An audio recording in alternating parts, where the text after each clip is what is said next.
ఇవాళ AP assembly ప్రత్యేక session నిర్వహించనుంది. రాష్ట్ర రాజధానిగా అమరావతికి చట్టబద్ధత కల్పించాలని కేంద్రాన్ని కోరేందుకు ప్రత్యేకంగా సమావేశం కానుంది. ఉదయం 11 గంటలకు ప్రారంభమయ్యే సభ ద్వారా చట్టబద్ధతకు అనుగుణంగా విభజన చట్టంలో సవరణ చేయాలని కేంద్రాన్ని కోరుతూ తీర్మానం చేయనున్నారు.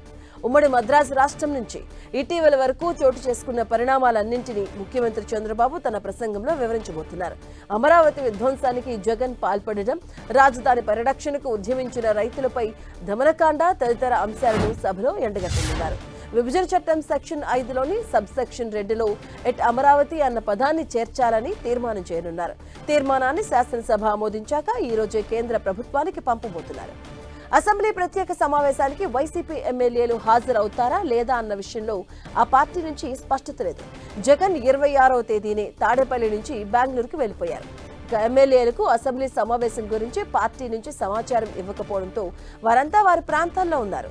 దీంతో వారి సభకు హాజరయ్యే అవకాశాలు కనిపించట్లేదు.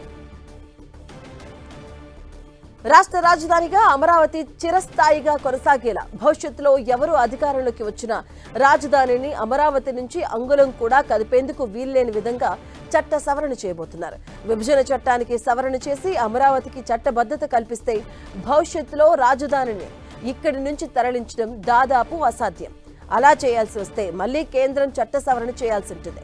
అలాంటి చట్టబద్ధత లేకపోవడం వల్లే జగన్ అమరావతిపై కక్షగట్టి 3 రాజధానుల పేరుతో ముక్కలు చేయాలని చూశారని కూటమి నేతలు విమర్శలు చేశారు. రాజధానిగా అమరావతి పేరును అప్పటి తెలుగుదేశం ప్రభుత్వం ఎంతో ఆలోచించి ఖరారు చేసింది. దీనిని పరిగణలోకి తీసుకున్న నాటి ప్రభుత్వం 2015 ఏప్రిల్ 1న జరిగినటువంటి రాష్ట్ర మంత్రివర్గ సమావేశంలో రాజధానికి అమరావతి పేరును అధికారికంగా ఖరారు చేసింది. నేటి తీర్మానం ఏప్రిల్ 2 లేదా 4వ తేదీల్లో పార్లమెంటులో బిల్లు పెట్టే అవకాశం ఉందని కూటమి వర్గాలు అంచనా వేస్తున్నాయి. అక్కడ ఆమోదం తర్వాత ఏపీ నూతన రాజధానిగా అమరావతిని ప్రకటిస్తూ రాజపత్రం విడుదల కానుంది.